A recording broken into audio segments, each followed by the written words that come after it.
Competitive গুরুকুলে তোমাদের সকলকে স্বাগত জানাই। তোমরা জানো যে আমাদের এই ফেসবুক পেজে ইতিমধ্যেই 500 সুপার ম্যাথ সিরিজ শুরু হয়ে গেছে। আজ তার 3য় নম্বর ক্লাস।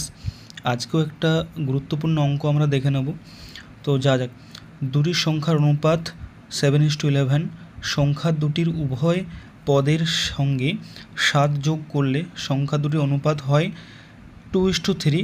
ছোট সংখ্যা কোনটি? ওকে, এই ধরনের অঙ্কগুলো কয়েক সেকেন্ডের মধ্যেই করা যায়। দেখুন 7:11 রয়েছে এবং 7 যোগ করলে উভয় পদের সাথে অনুপাতটি হয়ে যাচ্ছে 2:3, অর্থাৎ 7 যোগ করলাম, এখানেও 7 যোগ করলাম।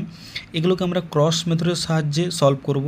দেখো 3 7 21 এবং 11 দুগুণে 22, 21 এবং 22-এর গ্যাপ কত? 1। এবং এই নিচে এবার গুণ করব। 7 দুগুণে কত? 14, 3 7 কত? 21, এই 21 থেকে 14 বাদ দিলে কত পড়ে থাকে? 7।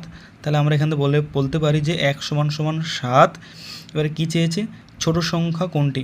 এবার দুটি সংখ্যা ছিল 7x এবং 11x, এর মধ্যে ছোট কোনটি? 7, অর্থাৎ 7 7 49। এটা হচ্ছে আমাদের অ্যান্সার। ওকে।